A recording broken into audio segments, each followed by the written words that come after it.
O Djalminha é um dos jogadores injustiçados por nunca ter jogado uma Copa do Mundo. Não é raro ouvirmos essa frase em debate sobre futebol, mas não é somente em termos de Copa do Mundo que Djalminha poderia ter ido mais longe. Meia clássico e dono de uma canhota precisa, Djalminha aliava uma técnica impressionante com habilidade rara e movimentos geniais, dignos dos grandes craques, o que era garantia de lances inventivos e difíceis até de copiar. O Futebol Sem Clique lembra a trajetória de Djalminha, um meia que marcou uma geração, inclusive com a camisa da seleção brasileira, mas que poderia ter sido muito mais.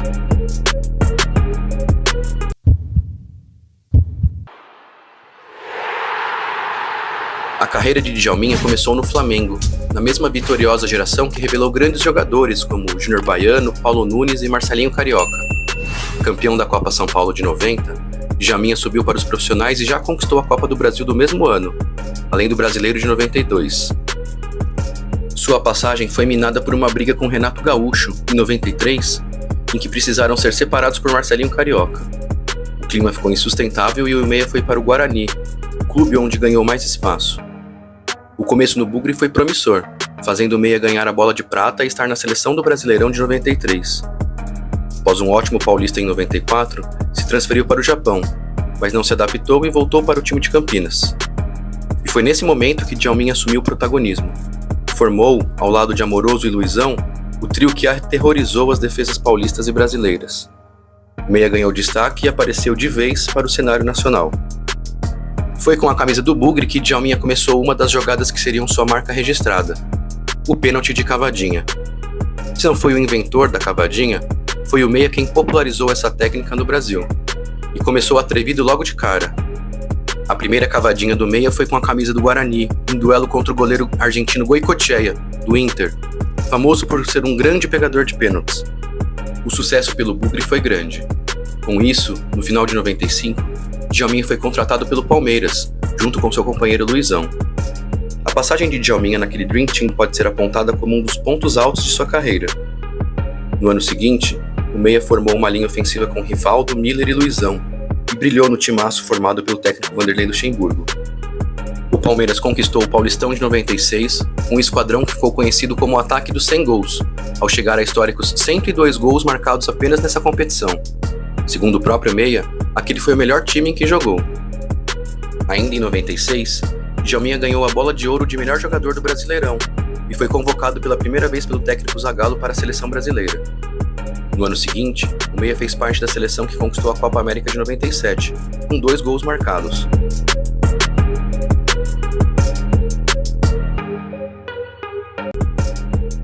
A vitoriosa passagem pelo Palmeiras trouxe reconhecimento. Mesmo jogando como meia, Djalminha marcou 50 gols em 90 jogos, alcançando uma média de atacante goleador. O seu destino natural seria o futebol europeu, e a oportunidade que surgiu foi o Deportivo La Coruña, clube mediano da Espanha, mas acostumado a apostar em brasileiros. Antes dele, o time já contava com Mauro Silva, Bebeto e também viu Rivaldo brilhar antes de ir para o Barcelona. E, assim como o Rivaldo, parecia que esse também seria o rumo de Djalminha, do La Coruña para um gigante espanhol ou europeu. O brasileiro construiu uma linda história na Espanha, com 181 jogos e 48 gols marcados, sendo 5 deles na Champions League.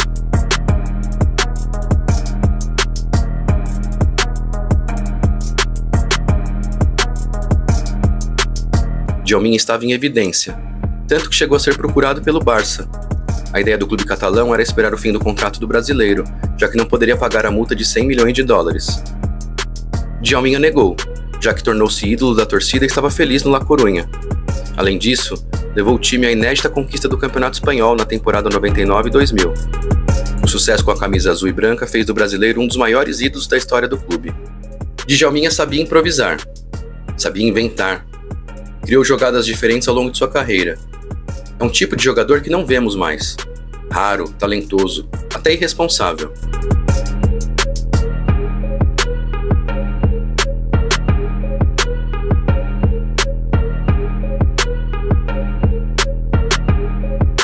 Na seleção brasileira, no entanto, Djalminha nunca conseguiu se firmar como em seus clubes. Podemos lembrar que a concorrência era grande. Rivaldo, Denilson, Alex e Leonardo eram apenas alguns dos que disputavam vaga no meio de campo.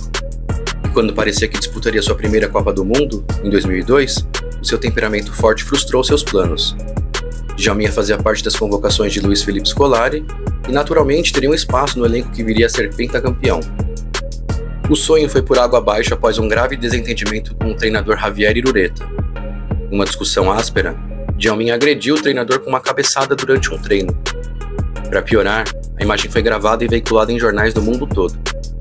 A repercussão foi pesada e fez com que Felipão retirasse qualquer chance do meia estar no Mundial do Japão e da Coreia do Sul. Em seu lugar foi convocado o novato Kaká. A cabeçada fez com que Djalminha fosse afastado também do La Coruña e, na sequência, negociado por empréstimo com o Austria Viena, onde voltou a jogar bem e ajudou na conquista da Copa e da Liga em 2003. No ano seguinte, chegou a voltar ao Deportivo, mas não ficou. Especulado no Brasil, especialmente no Palmeiras, Djalminha se arriscou no futebol mexicano. Mas foram apenas 10 jogos com a camisa do América do México e a aposentadoria chegou cedo, aos 34 anos. Djalminha foi um dos jogadores mais habilidosos de sua geração. Um dos últimos meias clássicos que o Brasil produziu. Um camisa 10 raiz, genial, inventivo, craque na bola parada, um mágico das assistências que era bom também nas finalizações. Em toda a sua carreira marcou 176 gols, um número considerável para um meia armador.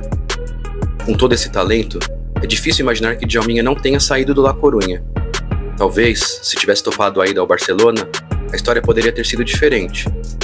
Mas também teria estragado uma idolatria que permanece até hoje no La Coruña. Mas é fato que não ter jogado em um gigante europeu impediu que o meia chegasse ao patamar mais alto. Soma-se a isso o fato de perder uma Copa do Mundo por pura falta de controle de seu temperamento.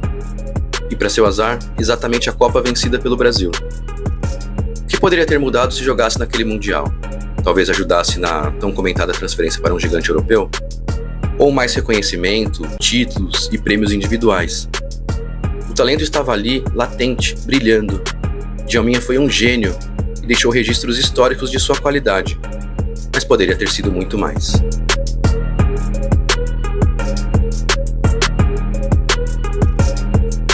Gostou desse conteúdo? Deixe seu like, se inscreva no canal e ative as notificações para ficar por dentro de tudo que acontece no mundo do futebol.